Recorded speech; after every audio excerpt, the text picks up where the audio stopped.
The self-proclaimed justice warriors who had once vowed to dedicate their lives to serving the less fortunate have been exposed. A recently released document shows that their charity is a sham that barely uses any of the little money it makes for charitable purposes, but worse, focuses on promoting politically biased organizations.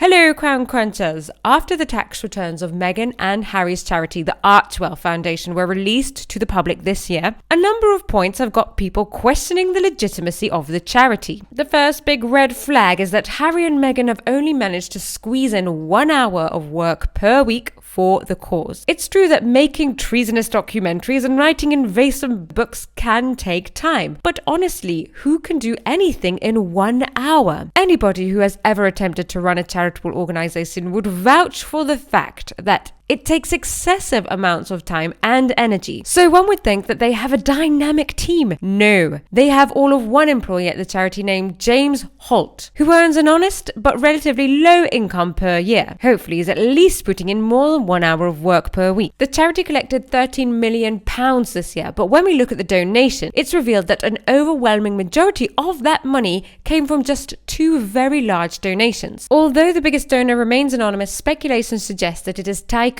Tyler Perry, who is a friend of the Sussexes, notably offering them a luxury home when they needed to leave Canada in a hurry when the coronavirus hit the US. Of that £13 million, only £3 million has been recorded to have been issued through grants, arguably to left-wing organizations. Where did the other £10 million go? Now, Meghan and Harry have alleged that they don't take a salary from the charity, but if they are identifying themselves as consultants, then their costs may have been almost £500,000. Let's hope not, since £500,000 seems quite steep for their 1 hour a week contribution to the charity. But the worst part about this is that the Archwell Foundation is a charity. By law, charities in the US cannot have any political influence. However, the Archwell Foundation clearly promotes left-wing political organizations. This makes the very essence of their charity very unstable. They risk damaging any upcoming charitable work that they have in the pipeline. That being said, I can't imagine they could be doing anything of any significance, as that would require at least maybe 2 hours of work a week. Lady Colin Campbell, who is a close friend of the late Princess Diana, has been quoted saying that the charity is a sick joke and is urging the public to voice their concerns directly to the IRS so that the fraudulent company can be dealt with appropriately. Rather hilariously, the Duke and Duchess are quoted on their website mission statement as using their unparalleled spotlight to unite communities. Now, I would argue that the privacy-seeking prince and his wife's spotlight is paralleled, if not overshadowed, by a vast array of other celebrities and public figures. And with regards to uniting communities, they cannot even unite either of their respective families, so good luck on that mission. That's what I think. Much more important is what you think. Let's get to the comments.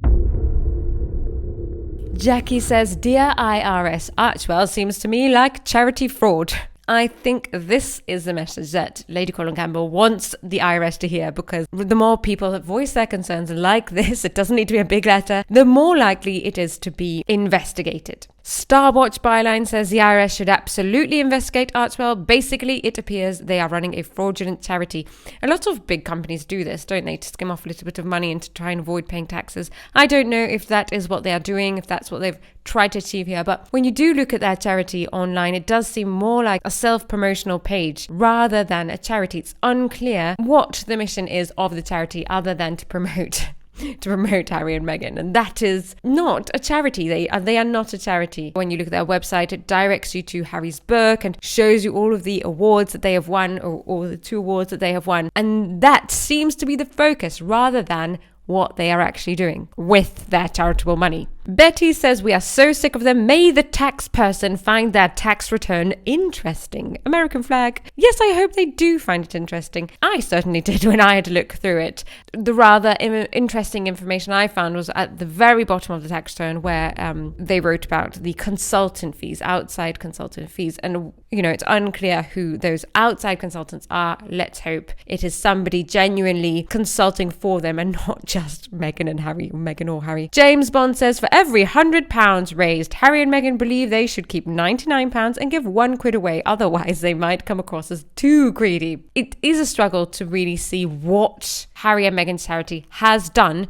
to unite communities or uplift communities or whatever they want to do, especially with those two as the representatives. They are the worst representatives for uniting anything. So I do struggle to believe what good they are doing. Of course, the concept of uplifting communities and uniting communities, that does sound lovely, but are they really achieving that or not? There is only one investigative body that can verify whether they are using the money correctly or not, and that is the IRS. So hopefully they will get to the bottom of this. Hopefully they will look into it at least. Mario says their life of service is to themselves. Well, obviously, Harry has spent more time in court now this week than he has spent working on his charity, of course. Natalie says Markle is the kiss of death for any company or project. And it is seeming like that is more and more true with every venture they take on. Of course, Netflix has done rather well out of their participation in the Netflix documentary, but they have done terribly. They gave the kiss of death to themselves with every new project that comes. It is followed up with some absolutely awful press for the Markles, or should I say the Sussexes. Hit the like button if you think this charity is a big fraud. Thank you so much for watching. See you down in the comments.